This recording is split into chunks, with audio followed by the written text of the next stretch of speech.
मुसलमानों को एक कर रहे हैं। हाँ, मैं फख्र से कहता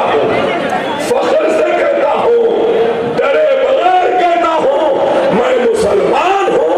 मेरा कलमा ला इलाहा इल्लल्लाह मुहम्मदुर रसूलुल्लाह।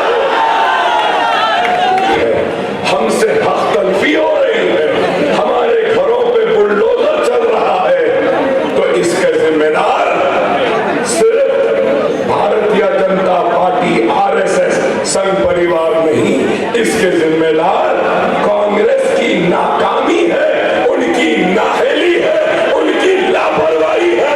अगर वो लोग सही वक्त पे सही फैसले करते और जालिमों को, गुनहगारों को उनकी गुनाहों की सजा जेलों में डाल के देते, तो हमको ये दिन देखना नहीं पड़ता। इस मुल्क का सबसे बड़ा मसला क्या है? बेरोजगारी है या नहीं? महंगाई, इकोनॉमी, पानी, बिजली, यही है और क्या? लेकिन आप देखो, मिस्टर मोदी जब ही बात करते हैं, ना पानी की बात करते, ना बिजली की बात करते, ना किसी की बात करते। अगर किसी की बात करते हैं तो सिर्फ नफरत, सिर्फ जहर, सिर्फ बांटने। अब आज की तस्वीर देखी, मिस्टर मोदी ने आज कहा कि एक हो गए तो सेफ हो। आज कहा एक हो गए तो सेफ हो गए, तो किसको एक हो बोले? ओबीसी को बोले, बैकवर्ड क्लास को बोले, एससी को बोले, एसटी को बोले, कई समाज के लोगों का नाम लिए और बोले एक हो गए तो सेफ हो गए। मुसलमान उस एक का हिस्सा नहीं। हम सेफ नहीं रहना, हम सेफ नहीं होना। सबका साथ, क्या साथ दिया? सबका साथ बोला, मुसलमानों को साथ से महरूम रखा। सबका विकास बोला, मुसलमान को विकास नहीं मिला।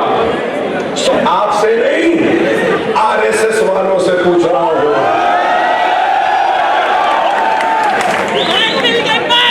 वीर सावरकर को मानने वालों से पूछ रहा हूं, क्या अच्छे दिन लाए? अच्छे दिन आए? अच्छे दिन दिए? ना खाऊंगा ना खाने दूंगा बोले, और हजारों करोड़ के खाने वाले, घपलाने वाले अजीत पवार को फाइनेंस मिनिस्टर बना के बाजू बिठा लिए। वाह वाह। चलो, ये उत्तर प्रदेश के चीफ मिनिस्टर आए, वो क्या बोले? वो भी आए और क्या बोले? बटोगे तो कटोगे। मिस्टर योगी से पूछो, कौन बट रहा है, कौन कट रहा है, कौन बांट रहा है, कौन काट रहा है? कल हिंदुस्तान के वजीर दाखिला अमित शाह साहब आए थे महाराष्ट्र में। वो क्या बोले कि किसानों की जमीन को छीन लेंगे, वक्फ बोर्ड को दे देंगे। अरे हिंदुस्तान का वजीर दाखिला है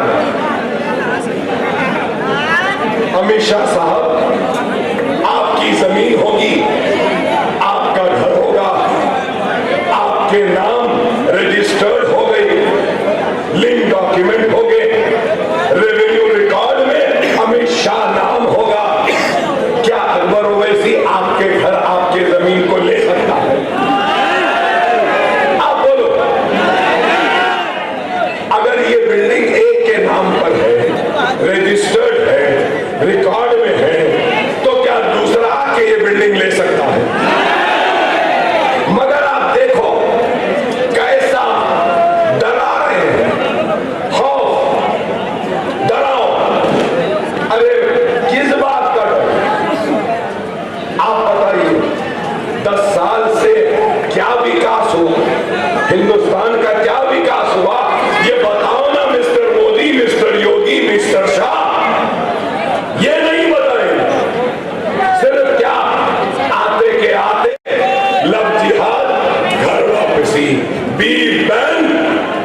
बीफ के नाम पर हिंदुस्तान में कई जगहों पे बीफ के नाम पे मारे। अब मैं इन मीडिया वालों के जरिए ये सवाल करूंगा, बीफ एक्सपोर्टर से इलेक्टोरल बॉन्ड में मोदी योगी ने चंदा लिया।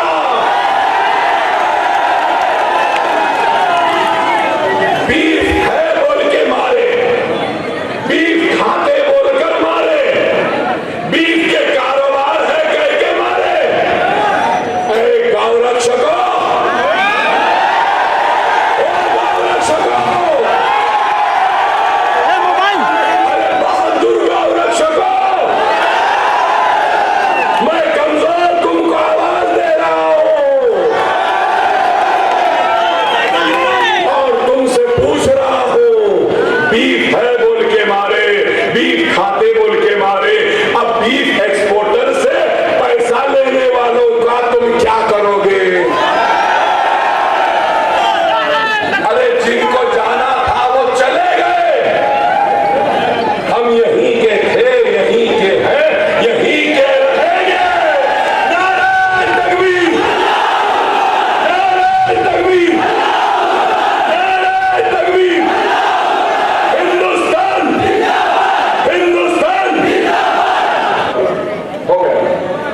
उद्धव ठाकरे शिवसेना की आइडियोलॉजी क्या? आइडियोलॉजी क्या? आइडियोलॉजी मतलब एक सोच और फिक्र होती है। इनकी आइडियोलॉजी वीर सावरकर, राइट? सही है ना? है ना आइडियोलॉजी? सावरकर की आइडियोलॉजी को ठाकरे, उद्धव ठाकरे शिवसेना कबूल करे भाई, वो उनका इख्तियार है। मेरी आइडियोलॉजी सरकार मदीना, उनकी सुनो। मेरी आइडियोलॉजी, इनकी आइडियोलॉजी वीर सावरकर है ना? कांग्रेस की आइडियोलॉजी महात्मा गांधी की आइडियोलॉजी है ना? ये भी तो अब सवाल ये है, क्या वीर सावरकर की आइडियोलॉजी को राहुल, प्रियंका, सोनिया ने कबूल किया है या उद्धव ठाकरे ने वीर सावरकर को छोड़कर गांधी की आइडियोलॉजी को कबूल किया है? बोलो ना, आप बोलो। अरे आज कांग्रेस गारंटीज का ऐलान करी। अरे गारंटीज तो छोड़ो, औरतों को फ्री ट्रैवल, गैस का सिलेंडर, ये वो, हमारे पास भी भोट बोले, हथेली में जन्नत दिखाए। कौन सी गारंटी, किधर की गारंटी, क्या है पता ही नहीं है। ऐसा है कि ये दे देंगे, वो दे देंगे, वो दे देंगे, वो सब कुछ नहीं। सबसे पहले उद्धव ठाकरे, सोनिया गांधी, राहुल गांधी, आदित्य ठाकरे, हमारे शरद पवार, सुप्रिया सूले, ये सब लोग मिलके ये एक बॉन्ड पेपर पर सबसे पहली गारंटी देना, इलेक्शन के बाद में सीट आओ या नहीं आओ, रिश्तेदार आओ या नहीं आओ, हम एक दूसरे को नहीं छोड़ेंगे। क्या इसकी गारंटी है? क्या इसकी गारंटी है? फिर से मोदी साहब अगर चले गए ना, मातुश्री बोलते ना, मातुश्री है ना ठाकरे साहब का घर, अगर मोदी साहब मातुश्री चले गए तो उद्धव ठाकरे मिस्टर मोदी से गले मिल लेंगे, योगी दोनों को फूल पिला लेंगे, अमित शाह ऐलान कर देंगे कि ठाकरे और बीजेपी एक हो गई।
भाई यही है, जब हमारा मामला आता ना तो सब हमसे बोलते ऐसा है वैसा है ये है वो है, वोट दे दो वोट दे दो। हम वोट देने की मशीन बन गए हैं। कभी गांधी को वोट दिया, कभी जनता को वोट दिया, कभी समाजवादी को दिया, कभी यादव को दिया, कभी लालू को दिया, कभी रेड्डी को दिया, कभी राव को दिया, कभी पवार को दिया, कभी पटेल को दिया, कभी पाटिल को दिया। अरे क्या कभी तुमने मुझको दिया? अरे वक्त है, मुझे दे दो। तुम्हारा नुमाइंदा मैं बनूंगा, तुम्हारी नुमाइंदगी मैं करूंगा, तुम्हारी हक की लड़ाई मैं लड़ूंगा, इंसाफ के लिए हम लड़ेंगे। महाराष्ट्र के डीजीपी, महाराष्ट्र की पुलिस से, इस मजमे की तरफ से यह मुतालबा करता हूं कि हमारे आका मोहम्मद मुस्तफा सल्लल्लाहु अलैहि वसल्लम की शान में गुस्ताखी करने वाले को फौरन गिरफ्तार किया जाए, जेल में डाला जाए। क्या ये मेरा मुतालबा कबूल है? क्या मेरा मुतालबा कबूल है? नारे तकबीर, नारे तकबीर, नारे तकबीर। हिंदुस्तान, भारत, इंडिया, मजलिस इत्तेहादुल मुस्लिमीन, मजलिस इत्तेहादुल मुस्लिमीन, वारिस पठान, पतन पतन पतन पतन पतन पतन है, जबरदस्त है, झुकाना है और देखेंगे ना, पतंग रहेगी ना। मेरा हक तुम पे, तुम्हारा हक मुझ पे। उम्मीद है अल्लाह कामयाब करेगा। अल्हम्दुलिल्लाह रब्बिल आलमीन। एबीपी माझा, उघडा डोळे बघा नीट।